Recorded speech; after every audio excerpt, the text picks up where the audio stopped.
অবশ্যই আমাদের নজর থাকবে সারেঙ্গার দিকে, কারণ সেখানে পরাশল এলাকায় মিলল বাঘের পায়ের ছাপ। এর আগে বাঘের পায়ের ছাপ দেখা যায় বাঁকুড়ার বাগডুবি ও পাকড়াঝোড় জঙ্গল এলাকায়। বাঘ এবার সারেঙ্গা বা লালগড়ের দিকে এগিয়ে যাচ্ছে বলেই অনুমান বন দফতরের। স্থানীয় জঙ্গলগুলিতে কড়া নজরদারি বন দফতরের।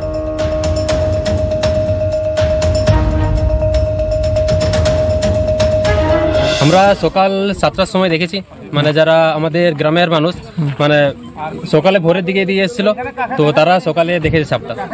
কি মনে হচ্ছে পায়ের ছাপগুলো? সাপটা দেখে তো মনে হচ্ছে এটা বাঘের ছাপ, মানে বড়ই দেখা যাচ্ছে এবং এটা বড় বাঘ মনে হচ্ছে। ঠিক আছে, ছোট বাঘ না, এটা বড় বাঘই মনে হচ্ছে।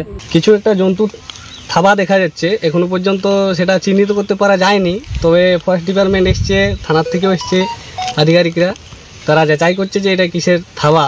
সম্ভবত সবাই বলছে যে বাঘের থাবা, এটা হয়ে বাঘ জঙ্গলের রাস্তা হয়ে গেছে।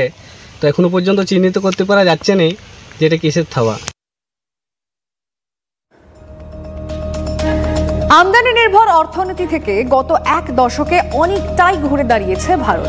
মোদী সরকারের আর্থিক নীতির জেরে ভারত বেশ কয়েকটি ক্ষেত্রে রপ্তানিকারক দেশ হিসেবে শীর্ষস্থানে উঠে এসেছে।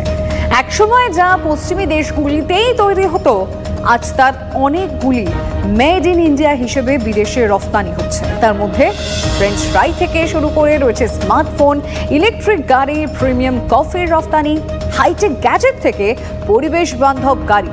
সব ক্ষেত্রে ভারত আর শুধু গ্রাহক নয়, বরং উৎপাদক ও রপ্তানিকারী হিসেবে বিশ্বমঞ্চে জায়গা করে নিচ্ছে। সময়ের সঙ্গে সঙ্গে ভারতের যে উন্নতি তা আমাদের সকলেরই চোখে পড়ছে। এক দশকে কতটা ঘুরে দাঁড়িয়েছে ভারত। মোদী সরকারের আর্থিক নীতির জেরে ভারত বেশ কয়েকটি ক্ষেত্রে রপ্তানিকারক দেশ হিসেবে শীর্ষস্থানে উঠে এসেছে। একসময় আমরা ভাবতাম যা পশ্চিমী দেশগুলিতেই যা তৈরি হতো আমরা সেগুলো পেয়ে এসেছি, আজ তার অনেক জিনিস মেড ইন ইন্ডিয়া হিসেবে বিদেশে রপ্তানি হচ্ছে। কি কি জিনিস?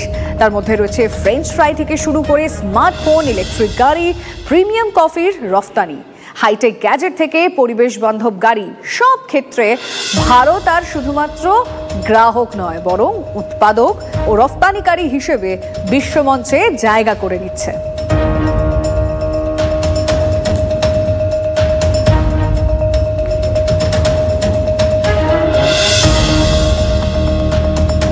সময়ের সঙ্গে সঙ্গে ভারতের অর্থনীতিতে বদল আমরা দেখছি। আগে ভারত যেখানে শুধুই গ্রাহক ছিল, এখন ভারত থেকে অনেক কিছু, ফ্রেঞ্চ ফ্রাই থেকে শুরু করে ইলেকট্রিক গ্যাজেট, কফি, অনেক কিছুই যেগুলো স্ট্যাম্প এখন মেড ইন ইন্ডিয়া রপ্তানি করছে ভারত, ঘুরে দাঁড়াচ্ছে।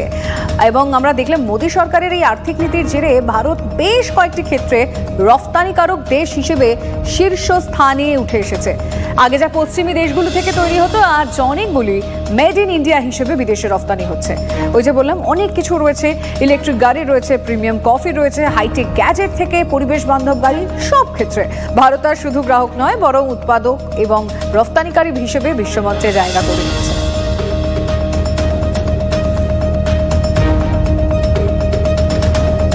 আর এরই মধ্যে আরো একটি গুরুত্বপূর্ণ খবরে আবারও নজর রাখতেই হচ্ছে। আবারও শহরে বেপরোয়া গতির বলি, বিটি রোডে হিট অ্যান্ড রান। চিকিৎসকের গাড়ির ধাক্কায় ভ্যান চালকের মৃত্যু হয়েছে। শ্যামবাজার থেকে সিথির মোড়ে যাওয়ার সময় ভ্যানে ধাক্কা, গাড়ির ধাক্কায় মৃত্যু হয় ভ্যান চালকের। ভ্যানে ধাক্কা মারার পর পালিয়ে যাওয়ার চেষ্টাও করে চালক। পালানোর সময় দাঁড়িয়ে থাকা গাড়িতেও ধাক্কা, গাড়ি ছেড়ে পালিয়ে যান চিকিৎসক। পরে তাকে গ্রেফতার করা হয়।